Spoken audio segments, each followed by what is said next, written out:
Hello everyone, my name is Shubham and here we are into the another edition of Current Affairs. Yes, so last 2 week थोड़ा ऊपर नीचे रहा. For example, Mumbai में जो बाबा सिद्दीकी का assassination हुआ, then Lawrence Vishnoi and gang, Salman Khan and something. फिर Iran, Israel, Lebanon का जो एक फ्रेश कॉन्फ्लिक्ट स्टार्ट हो गया काइंड ऑफ थिंग. बाकी सारी चीज़ें SCO समिट जो है वो हुई. फिर उसके बाद जो ब्रिक समिट है उस पर बात आई. So there were like tons of different thing जो अलग अलग उससे हुआ.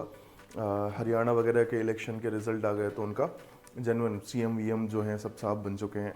तो it was a mix week and let's focus on what is important for us. So this was one of the biggest news of this particular week, that is India-China LAC agreement. Yes, line of actual control. The thing is कि India और China के बीच में जब war हुआ था 61-62 की, that conflict started in 59. तो उसके बाद से कुछ हिस्सा भारत का, इंडिया का, राइट, चाइनीज ऑक्यूपेशन में था और वहाँ पे एक लाइन ऑफ एक्चुअल कंट्रोल खुली हुई थी. अब द थिंग इज कि पिछले कुछ सालों में चाइना और इंडिया की दोस्ती थोड़ी सी ज़्यादा बढ़ गई. तो कभी डोकलाम है, कभी पैंगोंग है, कभी दूसरी जगह हैं जहाँ पे ये कॉन्फ्लिक्ट कंटिन्यू बढ़ते रहे. एंड उसके बाद 2020 में जब लॉकडाउन का टाइम आया तो उस टाइम पे जो भी गालवान क्लैश हुआ उसके बाद ये चीज़ें थोड़ा सा ज़्यादा एस्केलेट हो गई. तो जब ये चीज़ें हुई तो उसके बाद से जो पेट्रोलिंग पॉइंट्स थे या जो इंडियन लैंड थी जो चाइनीज़ ऑक्यूपेशन में थी, दूसरी चीज़ें तो वो क्या हुई, उनमें सेटल डाउन होने में थोड़ा सा प्रॉब्लम था. तो फाइनली इंडिया और चाइना जो है उन्होंने एक फ्रेश LAC एग्रीमेंट जो है उस पर साइन किया एंड जल्दी ही वो इफेक्ट में आ जाएगा. और द थिंग इज कि जो 2020 के पहले की पेट्रोलिंग एंड बॉर्डर कंडीशन थी LAC की, राइट, दैट थिंग जो पर्टिकुलर कंडीशन थी उसमें हम वापस आ जाएंगे. Right, so what exactly happened थोड़ा सा देख लेते हैं. Indian and Chinese negotiation have agreed on patrolling agreement along the line of actual control, leading to the disengagement and resolution of the issue of these areas in 2020, India has said. Right? अब जो BRICS summit है उसमें Modi ji and जो Xi Jinping है जो Chinese वो है leader हैं, उनके बीच में भी मुलाकात होनी थी. तो उसमें भी ये पर्टिकुलर चीज़ आनी थी. So what exactly they decided was like this कि मई में ही जो एक्सटर्नल अफेयर्स मिनिस्टर्स हैं उन्होंने ही ये बात बोली थी कि जो इशू है उसको हम रिजॉल्व करने के लिए तैयार हैं. दो जो हमारा पर्टिकुलर मिलिट्री कंसर्न है, मिलिट्री ये चाहती है कि उस पर प्रॉपर काम किया जाए. एंड अभी भी इट्स लाइक दी स्लोली जो काम करने का तरीका होता है वो वहाँ पे रहे. बट वो जो पर्टिकुलर कहानी है कि डायरेक्टली ट्रस्ट कर लेना है दूसरी चीज़ें, उस पर भी मिलिट्री एग्री नहीं कर रही है. सो थोड़ा सा पहले बात कर लेते हैं कि क्या कहानी सेट की गई है. सो ये जो पर्टिकुलर कहानी है वो बात हो रही है किसकी, where are those particular areas जो मैं बात करना चाहता था. Just a minute, I guess ये ओके. सो यस, ये जो पर्टिकुलर लाइन आप देख रहे हैं, दीज आर दी लाइन जहाँ पे ये चीज़ें प्रॉब्लमेटिक थी. सो यहाँ पे जो डपसांग पास है, प्लेन्स है, या फिर जो अपने पास गालवान वाला एरिया था, यहाँ पे क्लैशेस हुए और यहाँ की पेट्रोलिंग पॉइंट्स में जो चाइनीज़ और इंडियन ट्रूप्स हैं उनका आना जाना हुआ. और इसी क्लैश के बाद से वो जो पर्टिकुलर इंगेजमेंट था चाइनीज़ मिलिट्री पेट्रोलिंग का वो इस तरीके से आगे बढ़ता रहा. फॉर नाउ वी वांट कि ये जो पर्टिकुलर कंडीशन थी पुरानी इसके पहले वाली, वो कंडीशन वापस रीस्टेन की जाए, राइट. और यही पर्टिकुलर एग्रीमेंट भी हुआ है. सी द थिंग इज कि what ever happen in 2020 it was a very unfortunate event. हमने अपने कई जवान शहीद हो गए थे हमारे. तो it was not at all a good event. But yes, शांतिपूर्ण पीसफुल तरीके से रेजोल्यूशन को रेजोल्यूशन के थ्रू डिस्प्यूट सुलझाना, this is one of the democratic method, civilised method जिसके बेसिस पे ये चीज़ें होनी है. So this was one of the particular thing जो हम जानते हैं जो नए तरीके से उभर के आई हुई है. Moving on to the next one, जो ये चाहते हैं उसमें एक ट्रूप एंगेजमेंट और डिसएंगेजमेंट का भी कहानी है. The agreement on the patrolling arrangement is expected to lead disengagement, de-escalation and demilitarization in the areas where 50-60,000 troops are already stationed on each side. Right, तो जब यहाँ पे ये सारी चीज़ें होंगी, जब हमारे ट्रूप्स डिसएंगेज होंगे एंड बाकी चीज़ें, then there will be a peaceful stuff. Let's hope for the best कि रेजोल्यूशन जल्दी से सुधर जाए, ये रेजोल्यूशन जल्दी से आ जाए और हम जो डेंचौक वाला एरिया है, गलवान वाला एरिया है, दूसरे पेट्रोलिंग पॉइंट्स है, वहाँ पे पीसफुली पेट्रोल कर पाए, right. So this was the LAC like agreement for the patrolling between India and China.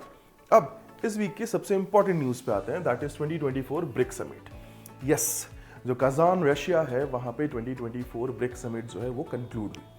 Okay, now the thing is कि 22 से 24 ऑफ अक्टूबर के बीच में ये समिट हुई, जहाँ Vladimir Putin, Xi Jinping, Narendra Modi जैसे कई बड़े लीडर्स थे, ईरान है, UAE है, अरेबिया, सऊदी अरेबिया है, इनके भी लीडर्स वहाँ पे आए, and it was one of the finest, right.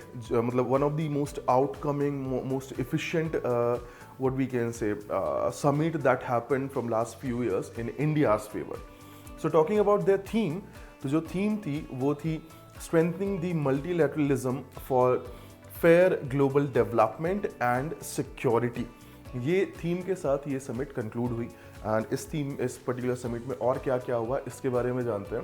So the thing is कि summit mark the first gathering of all the group after expansion, जिसमें Ethiopia, Egypt, Iran and United Arab Emirates, that is UAE, ये भी particular नए members की तरह जो पुराने founding members थे, जिसमें Brazil, Russia, India, China and South Africa थे, उनके साथ आए. सो this was the first summit जब नए मेंबर्स और पुराने मेंबर्स जो फाउंडिंग मेंबर्स थे वो साथ में आए. Then they had certain discussion on the strengthening the ties, multilateral relationship, the economic growth, social growth and दूसरी सारी चीज़ें. Apart from this, इंडिया के लिए ये काफ़ी फेवरेबल रहा, क्योंकि एक प्रॉपर पेमेंट सिस्टम जो है उसको इंट्रोड्यूस किया गया, जिसे स्विफ्ट बोला गया. फिर जो यूनाइटेड नेशन अडॉप्टेड रिफॉर्म्स है, चाहे वो पैलेस्टाइन को full time membership, United nation की फुल मेंबरशिप देने की बात हो, और 2 स्टेट सोल्यूशन जो पैलेस्टाइन और इजराइल के बीच का है उसको रीस्टेन करने की बात हो, तो ऐसी कई पर्टिकुलर डिस्कशन भी हुए जो ज़रूरी थे उस टाइम पे. Apart from this, they have taken certain decision, certain like initiative, right, calling it the Kazan declaration. उसके जो मेजर की पॉइंट्स हैं उसमें सबसे पहला है ब्रिक्स ग्रीन एक्सचेंज, जो कि ग्रीन ट्रेडिंग प्लेटफॉर्म होगा, जिससे एग्रीकल्चर रिसोर्सेज जो हैं वो प्रॉपरली क्या किए जाए, डिवाइड एंड अवेल कराया जाए. दूसरा जो है वो क्रॉस बॉर्डर पेमेंट सिस्टम है, जैसा कि मैंने बात किया वो स्विफ्ट वाली, right. Moving on to Middle East का जो पर्टिकुलर इशू है, चाहे वो पैलेस्टीनियन टेरिटरी हो या सदर्न लेबनान टेरिटरी हो, इसमें यूनाइटेड नेशन के रेजोल्यूशन के थ्रू काम करने की बात की गई.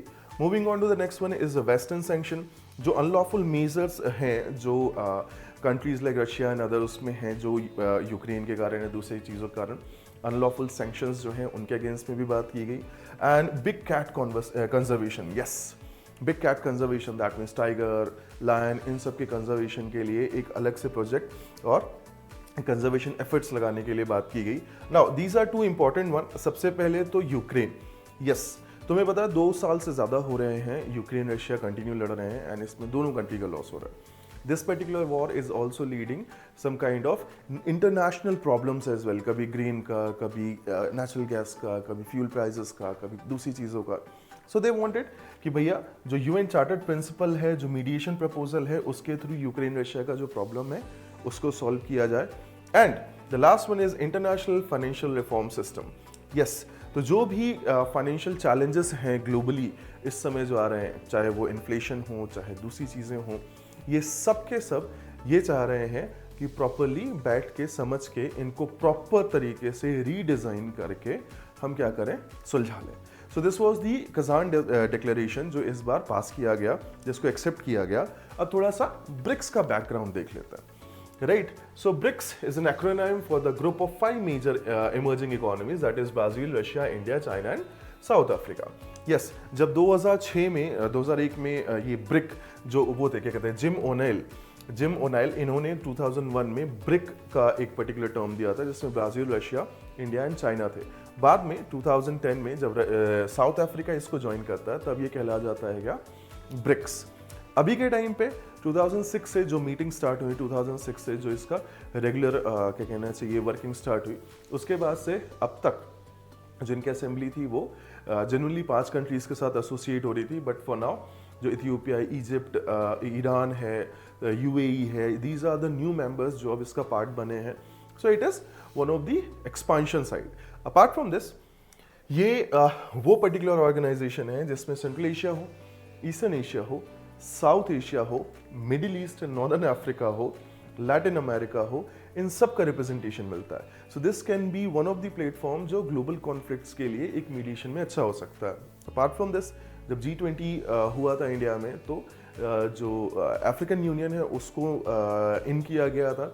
That actually marks global south की जो प्रेजेंस है उसको भी थोड़ा सा पावरफुल करने वाली बात हुई थी. तो जब ये particular countries like Iran, UAE, Brazil, India, जो सदर्न हेमिस्फीयर में मेजरली वो होते हैं, राइट, नॉट मतलब ब्राज़ील, इजिप्ट वगैरह, तो ये ग्लोबल साउथ की बॉडी, ग्लोबल साउथ का रिप्रेजेंटेशन कहते हैं इसको, तो ये भी बढ़ा.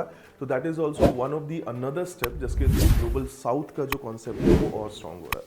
तो this was the BRICS summit. Before we like end up this particular session, SCO summit भी हुई थी. So we are going to discuss it in the next particular video. तो उसके पहले अगर आप पढ़ना चाहें तो बिल्कुल पढ़ सकते हैं. And the coming week is going to be Diwali week, so I wish you a very happy Diwali. And I hope जो भी आपका ड्रीम कॉलेज या ड्रीम जॉब आप लेना चाहते हो, जिसके थ्रू आप हमारे साथ जुड़े हो, वो आप अगली दिवाली तक, अगली दिवाली मनाने के लिए आप उसी जॉब या उसी कॉलेज से घर आए. So this is it from my side for today. I wish you and all your loved one a good health, good mental health. I'll see you in the next one. Till then, have a great day ahead. Bye.